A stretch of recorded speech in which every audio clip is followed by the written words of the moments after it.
Sports Mayhem Garage here. Today we're talking about the 69 Dodge Charger Daytona and what makes it a Daytona over a standard Charger. And for those that have been keeping up, now that I have all the parts for this, this is also going to be an update video on the Daytona clone.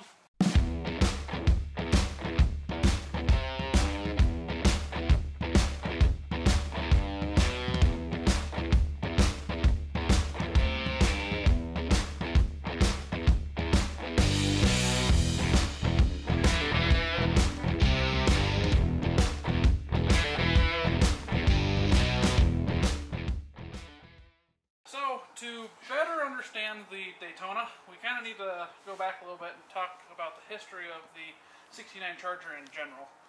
69 was kind of a strange time in Dodge's history. They were pushing for both sales and a NASCAR victory or wins in NASCAR. And so they had the original 69 Charger, or the base 69 Charger I should say, which had the open grille with the center section in it, had the recessed back window. It was just a good looking car. It was not performing the way they wanted to on the track. So the development team started getting busy. One of the first cars they developed was the Charger 500. It utilized a 68 Cornet grille, which was mounted flush with the front end, help aerodynamic the front end. And then they filled in the rear window, making it a true fastback and shortening the deck lid. That was a pretty good design, but they didn't stop there. As those Charger 500s were starting to be produced and put out the door, they were still developing, and this is where they ended up coming up with the Daytona, which had a handful of changes off of the original Charger. The Charger 500s and the Daytonas, Chrysler based them off of the RT versions of the Charger.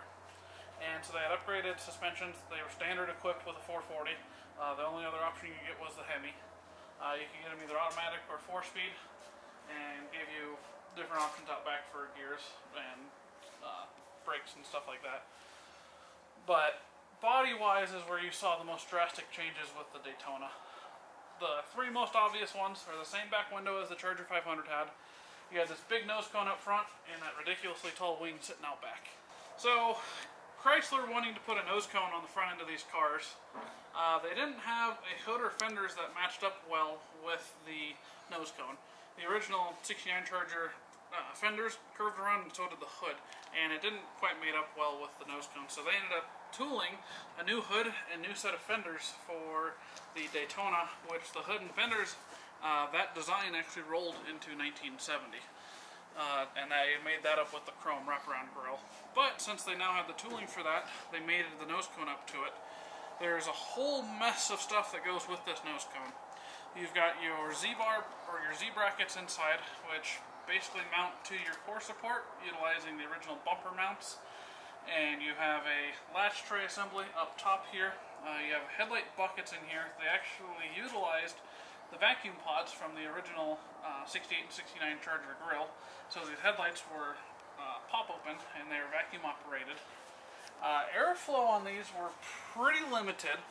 You had your opening here, which they had a grille in with a kind of chrome support around it, and then you had these two holes in the bottom, and they would have a spoiler across the bottom here to help scoop air up into there and get it around the car and keep the air from going from underneath the car. So as you would buy these off the showroom floor, these tended to have a pretty good overheating problem.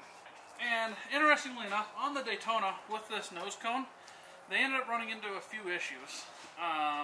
If you've ever looked at any cars or any Daytonas, they all have hood pins sitting here on each side. And the reason they had the hood pins was with this front end, they had nowhere to put a latch up here. And they didn't have the idea for the interior latches yet, or interior cables for the latches. So every Daytona has hood pins because they've only got the hood pins, and then they've got the secondary latch, which is just your hook guy, that latches into this latch tray. And this isn't sitting where it's supposed to be, it's a little bit taller, but I have it here just for visual reference. There's a few other little pieces that go in here, but more or less, you have just a big, open, empty space behind this grille, which their sort of idea was to help funnel air through the radiator. these scoops have a pretty interesting story behind them. All of the Daytonas, even the production cars that were sold to the public, these were functional. So what they have underneath them, there's actually a hole. They did put a metal screen in here, but the reason Chrysler originally built these, they had to lie to NASCAR, saying that these were for wheel clearance at high speed. Because there was a law, or not a law, but a rule set in place from NASCAR about pressure release on vehicles, I guess, something along the lines of that, which is exactly what these did. Pressure that built up underneath the car, these relieved them through the top and helped keep the car glued to the track. And so these were actually illegal by NASCAR, but because Dodge lied to them, they were able to race the cars on the NASCAR tracks. So one of the things that are usually pretty overlooked on these Daytonas, which is one of those, it kind of goes along with these fender scoops. Kind of ridiculous that they did this on the street cars, but they did them for the NASCAR, so Chrysler wanted, or Dodge wanted to make sure they were following the rules, and they put them on the street cars as well. But underneath, all your K-frame and suspension components underneath had rubber, sort of like mud flaps, if you will, that had clips and bolts holding them in place, basically sort of rounding off all the suspension components underneath to help reduce drag for high speeds on the track. And the same way that they did all that down there, they did a similar thing up here, which is usually overlooked when looking at a Daytona, or it's just one of those, you don't even notice it because it's a small, subtle detail. But your A-pillars here, you have the trim that goes around the windshield, but you have this square edge on your pinch weld here. Well, Chrysler thought that that would create drag on the tracks, so they made a piece of trim that fit over that and rounded off your A-pillar and pinch weld. So as I mentioned with the Charger 500 and the Daytona, they both had a filled-in rear window, and that's what you see here. This is actually something that I created. A few people have done this on clones. This is not an actual Daytona rear window plug, but it's a back glass that looks very similar and is very functional in the same way.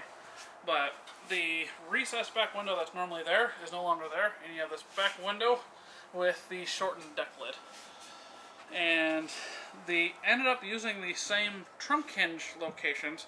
They just used a trunk hinge with a bigger loop in it to clear the extra window plug.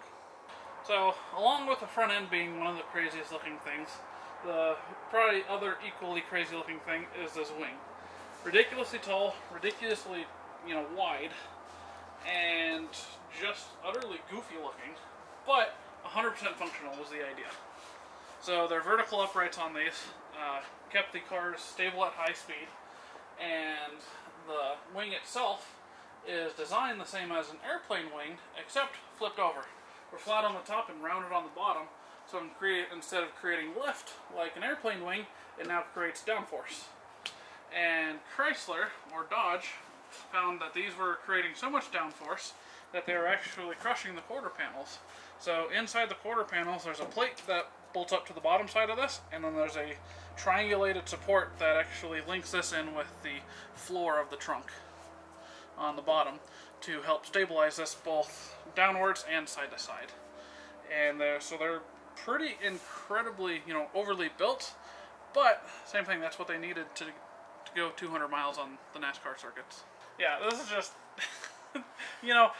these cars are awesome looking, but actually having one and building one, these things are just goofy, and not even necessarily goofy, but cool. Just the thinking how they designed these in 1969 and what they designed them for. This is just such a wicked car, and honestly, almost ahead of its time. As Taylor was just mentioning, my camera guy here, I can't wait to get this thing running and driving. So those of you who haven't been following along with us build, make sure keep an eye out for future videos, because I am continuing to build this, and we were just talking how ridiculous this is going to be. I'm looking forward to cruising around in this car. I want to go to the gas station. I want to go, attempt to go through a drive-thru maybe, or not be able to go through a drive-thru because this car's too long. But I just want to go around and see other people's reactions to it. Go to a car show. This is going to be just such a blast, and just because it's such a unique and utterly ridiculous looking vehicle that came off the showroom floor in 1969. So it's going to be such a cool, you know, almost piece of history, even though this isn't a real car. It's a hint towards the original history of these. So yeah, keep an eye out for future videos, and if you haven't, you should probably subscribe, and we'll keep putting out videos. And until then, we'll see you next time.